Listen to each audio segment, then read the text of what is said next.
This year we're going to do something a little bit different with our vintage coverage. We're going to take it off the page, we're going to make it live, we're going to get out into the vines, we're going to get behind the scenes at the winery, and we're going to hopefully show you a little bit about the journey of how we get the grapes off the vines and start them on their journey to getting into the bottle. We'll get to talk to our vineyard team, we'll talk to our winemakers, and I think it's going to be a really interesting little diary of vintage. Vintage is the time of year where we harvest all of our grapes. It's a time of intense workload for winemakers and my cellar crew. Vintage is the culmination of the whole growing season. It's that final step to getting the fruit off the vine and into the winery so the winemakers can start crushing those berries, getting juice and turning it into fantastic wine. It usually runs at Howard Park for about 3 months, which makes it a longer vintage because we draw fruit from both Margaret River and the Great Southern. Yeah, it's our time to really make the most distinctive changes to both the wine quality and the style. This is my 9th vintage in the business. I've done 2 in Italy, 5 in Margaret River. No, sorry, wrong count. I've been working for a long time, and I think it's 18 vintages now. And this has been my 3rd vintage. And this is my 23rd vintage. And this is my 2nd vintage at Howard Park. I started last year. Probably 20 odd vintages since I left uni in 2003.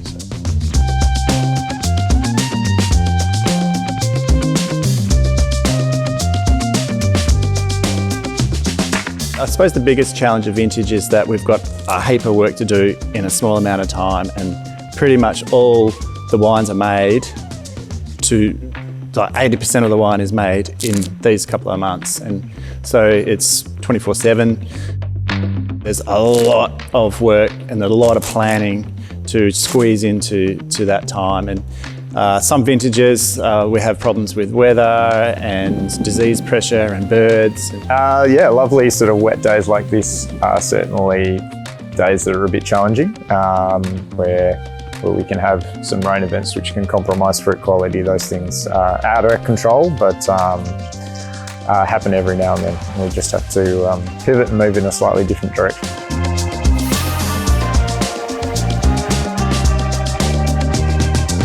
Top 3 things to get through vintage. I start with the top one, is the relation you build with your team. That's essential. Like, if you don't go along with your team, it's hard to get through, especially in such a long vintage like this.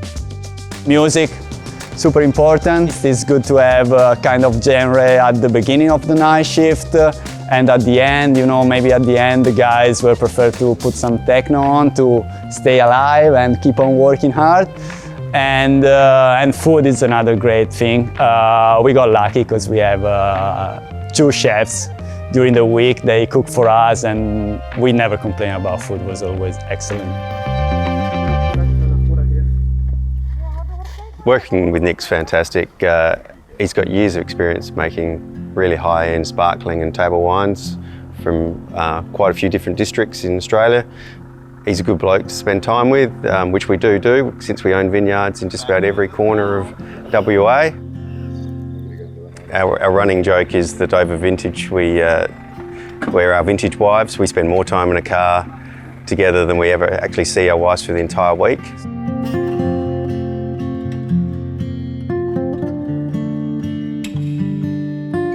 So most of our whites are starting to come through, and that's looking like being a fantastic season for great white wines, in particular Chardonnay. Margaret River Chardonnay is amazing because we're surrounded by ocean on 3 sides, so we get these really cooling winds in the afternoon, so we get nice warm summer days, and then the nights become quite cool, which means that we get a nice slow ripening of the fruit. There's plenty of time for flavour to develop in the bunches without the acid dropping out. So winemakers are definitely looking for good acid retention but really intense flavour for their Chardonnay, and the climate we get in Margaret River allows us to deliver that. And the characters it tends to produce, for me, it is very different from any other region. It's the sort of pink grapefruit and lime character that you get from Margaret River Chardonnays, which I think make them really distinct. I think our approach to making premium Margaret River Chardonnays is relatively hands-off. And when we have fantastic fruit from, say, our Allingham vineyard and pastels from Lesson as well, those high-quality patches of fruit don't need a great deal of intervention because they are so pure. We quite often will step back from those parcels and sort of let them make themselves. Particularly over the last few years, labour's been hard to get. Even reliable contractors sometimes are hard to find. 18 months ago we bought our own harvester and now we have complete autonomy. It gives us flexibility to pick whenever we want.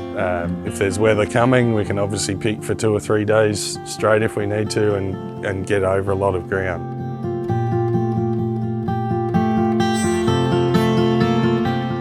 Since we've brought in all of the Chardonnay, we've sort of moved into Margaret River Shiraz. So it's been a pretty cool season so far, and we've had to let Shiraz hang out for a bit longer than probably normal, but that's allowed us to get some good flavour development and certainly wait for the tannins to soften on the vine. And from there, we've taken a little bit of Merlot and some Malbec from some of our northern vineyards, and that's come in pretty strong, but light and very, very aromatic.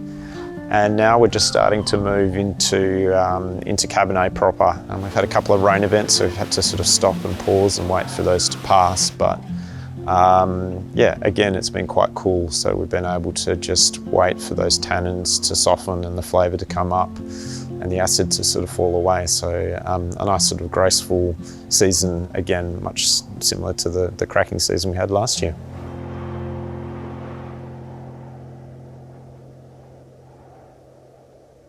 Cabernet can be a tricky one to pick because you're not just waiting for sugar ripeness. The winemakers really want the tannins to soften, seed ripeness as well. So you spend a lot of time walking up and down the rows with Nick. When red fruit starts to get really ripe, it gets a sort of a creaminess to it on the mid palate. And that's sort of where I'm looking for, is those sort of elevated fruit flavours, a creaminess in the palate and a softness of the tannin, because you can't really change those tannins once you get into the winery. You're sort of stuck with them. So certainly making sure we spend the time out in the vineyard to make sure those tannins are right is pretty critical, hence why I spend so much time in the car. Our philosophy on making Cabernet at Howard Park is keep it reasonably sort of simple, let the fruit speak for itself. So there's not a great deal of I suppose the winemaker's hands in the process. So picking when it's ripe, a lovely cool ferment, and then natural fermentation. We use not a great deal of new oak at Howard Park. We try to keep it really integrated with the fruit, keep the fruit forward. It sounds simple, and I think when you've got fruit that good, it's easy to make those wines. I think this year, personally for me, this has been one of the best teams I worked with, you know, from the full-time staff to all the seasonal, with having the border open again was definitely a great thing, because we had a bigger pool of candidates for vintage. Heaps of great people from all around the world, lots of knowledge, lots of different ways of doing things. So yeah, pretty excited that we're finishing soon, and excited to see all the wines that we've made over the last couple of months. Like looking back, we can say we did a great job this year. So pretty happy to finish. Hopefully we still have to do good for another couple of days, and I think everybody's going to be very satisfied about 2023 vintage.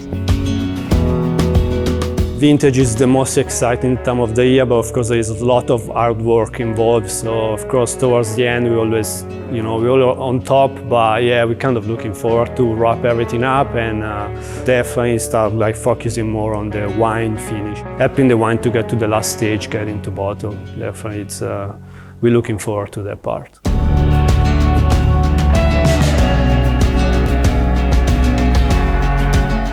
So as the leaves around me start to turn yellow and red and fall off the vines, it signals the end of vintage 2023. We hope you've really enjoyed our snapshot, our little insight with our vintage diaries into what happens during a vintage, the challenges people face in the winery and the vineyard, and how they overcome them. And especially meeting some of our people behind those stories who've got a lot to think about as the wines are now in the winery. What's exciting for me is thinking about how these wines are going to emerge in the next 6 to 18 months as they find their way from the barrels and the tanks and into the bottle. Thanks very much for watching our Vintage Diaries.